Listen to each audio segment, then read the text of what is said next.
Greece ದೇಶದ ಒಂದು ಪಟ್ಟಣದಲ್ಲಿ ಒಂದು ದಿನ ಬೆಳಗ್ಗೆ ಒಬ್ಬ 10 ವರ್ಷದ ಬಾಲಕ ರಸ್ತೆಯ ಮೇಲೆ ಹೋಗುತ್ತಿದ್ದ. ಒಂದು ಮನೆಯ ಮುಂದೆ ನೂರಾರು ಜನ ಸಾಲಾಗಿ ನಿಂತಿದ್ದಾರೆ.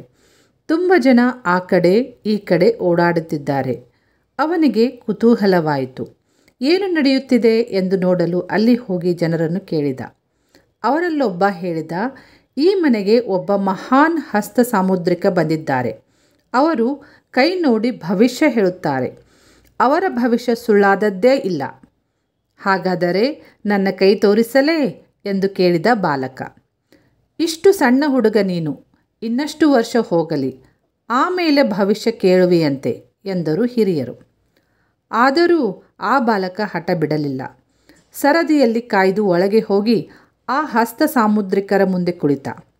ಈ ಪುಟ್ಟ ಬಾಲಕನನ್ನು ಕಂಡ ಅವರು, ಏ ಹುಡುಗ, ನೀನು ಇನ್ನೂ ತುಂಬ ಚಿಕ್ಕವನು, ಇಷ್ಟು ಬೇಗ ಏಕೆ ಭವಿಷ್ಯ ತಿಳಿಯುವ ಚಿಂತೆ ಎಂದು ನಕ್ಕರು. ಹುಡುಗ ನಗಲಿಲ್ಲ. ಗಂಭೀರವಾಗಿ ಹೇಳಿದ, ನನಗೆ ಭವಿಷ್ಯ ತಿಳಿಯಲೇಬೇಕು.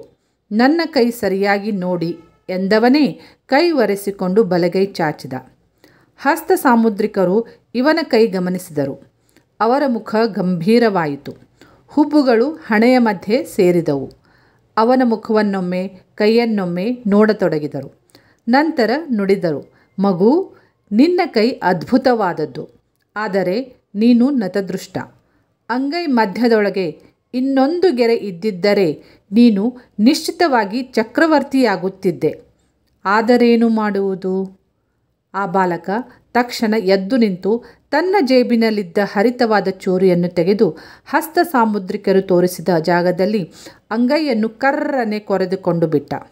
ರಕ್ತ ಚಿಲ್ಲನೆ ಚಿಮ್ಮಿತು. ರಕ್ತ ಸೋರುತ್ತಿದ್ದ ಅಂಗೈ ಮತ್ತು ಚೂರಿಯನ್ನು ಅವರ ಮುಂದೆ ಚಾಚಿ ಹೇಳಿದ, ಹೇಳಿ ಸ್ವಾಮಿ, ಇನ್ನೂ ಯಾವ ಯಾವ ಗೆರೆಗಳು ಬೇಕು ನಾನು ಚಕ್ರವರ್ತಿಯಾಗುವುದಕ್ಕೆ? ಈ ಅದ್ಭುತ ದೃಶ್ಯವನ್ನು ಕಂಡ ಹಸ್ತ ಸಾಮುದ್ರಿಕರು ಬೆರಗಾಗಿ ಹೇಳಿದರು, ಮಗು, ನಿನ್ನಲ್ಲಿ ಈ ಮಟ್ಟದ ಈ ತೀವ್ರದ ಆತ್ಮವಿಶ್ವಾಸವಿದ್ದರೆ, ಆಕಾಂಕ್ಷೆ ಇದ್ದರೆ ನಿನಗೆ ಯಾವ ಗೆರೆಯೂ ಬೇಕಿಲ್ಲ. ನೀನು ಚಕ್ರವರ್ತಿಯಾಗಿಯೇ ತೀರುತ್ತಿ. ಆ ಬಾಲಕನೇ ಮುಂದೆ ಬೆಳೆದು ಅಲೆಕ್ಸಾಂಡರ್ ಚಕ್ರವರ್ತಿಯಾದ. ಆ ಅಸಾಮಾನ್ಯ ಆತ್ಮವಿಶ್ವಾಸ ಎಂಥ ಸಾಧನೆಯನ್ನೂ ಮಾಡಿಸುತ್ತದೆ. ಆತ್ಮವಿಶ್ವಾಸವಿದ್ದರೆ ಚಕ್ರವರ್ತಿ ಪದವಿ ದೊಡ್ಡದಲ್ಲ. ಡಿಯರ್ ಸ್ಟೂಡೆಂಟ್ಸ್, ಈ ಸ್ಟೋರಿ ನಿಮಗೆ ಮೋಟಿವೇಟ್ ಮಾಡ್ತು ಅಂತ ಅಂದ್ಕೊತೀನಿ. ಇದೇ ರೀತಿ ಮೋಟಿವೇಶನ್ಗೆ ಈ ಚಾನಲ್ಗೆ ಸಬ್ಸ್ಕ್ರೈಬ್ ಮಾಡಿಕೊಡ್ರಿ. ನಾನು ಈ ರೀತಿ ಕಥೆಗಳನ್ನು, ಸ್ಟೋರೀಸನ್ನು ಶೇರ್ ಮಾಡ್ತೀನಿ. ಮತ್ತು ನಿಮ್ಮ ಫ್ರೆಂಡ್ಸ್ ಸರ್ಕಲ್ನಲ್ಲಿಗೂ ಶೇರ್ ಮಾಡಿರಿ, ಅವ್ರಿಗೆ ಮೋಟಿವೇಟ್ ಮಾಡಿರಿ. ಮತ್ತು ನಿಮಗೆ ಹೇಗೆ ಅನ್ನಿಸ್ತು ಅಂತ ಹೇಳಿ ಕಮೆಂಟ್ ಮಾಡಿರಿ ಕಮೆಂಟ್ ಸೆಕ್ಷನ್ದಲ್ಲಿ. Okay, thank you dear students.